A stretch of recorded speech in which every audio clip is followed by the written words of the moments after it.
Okay, I need to say it again because I feel like I'm never gonna say it enough. My very first sponsored job in the UK, I almost did not get. And the reason why I actually ended up getting it was because I had gone to a completely random event that essentially was meant for people who are from MENA in London in business. I think I was not even gonna go, and it was not even meant for international talent in the UK. However, despite all of that, I mustered all the possible energy that I could get back then, and I went there and I tried to talk with anyone who would talk back to me. And I'm not like even an extroverted person.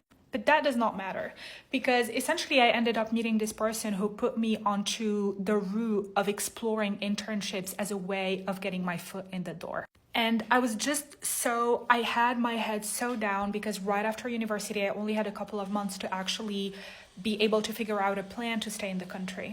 And again, I feel like right now with the existence of the graduate visa, I would not necessarily recommend the exact substance of the advice. However, the format of it still stands in the sense that go to networking events, speak to people, get their thoughts on what they might suggest to you. And sometimes they're not going to do the work for you, but they're just going to say something that's going to spark a little inspiration in you, and that's going to just make you take inspired action. Now, this is literally what we do every single week within the context of Migrates.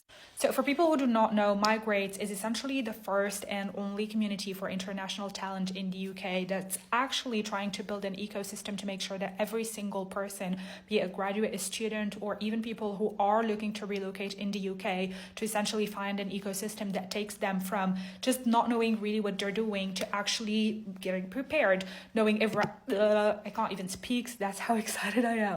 That essentially takes you from that place where you don't really know or are clear on your next step to preparing you and just helping you with your job hunt strategy, with understanding where you can find sponsored jobs, with essentially knowing how to mobilize the power of networking, be it virtually or in person if you're already based in the UK. We also do introduce you to our own networks if we think that that would be a great fit. On top of that, every single week we have weekly events. We are trying to actually build the biggest and largest database of international talent in the UK by getting people who have been there to essentially tell their stories and talk about the industries that they are being part of right now. And also every day we do host a Q&A with either myself or Karina, and essentially this is the perfect outlet for you to get feedback on your job hunt strategy. So again, whether you need to be coached or you just need to be in the presence of other people who have been through what you are currently going through and just looking to get those sparks of inspiration and what to do next, then you definitely need to make sure that you're checking us out. Either join our hub community or our core community. Sorry, I can't English because I've been coding for 10 hours straight, but here we go. All the links are on our bio. And finally, June is actually going to be a super exciting month for us. We are launching our very own job board of sponsored roles in the UK. Plus, we're getting so many different coaches who are experts in their own industries and fields, be it career coaching or tech or sales, marketing, etc. In April, we helped 3 of our members land jobs with sponsorship. We had another 2 who are currently in the works. And so I can't wait to see what June is going to bring because we have so many exciting things in the pipeline as well.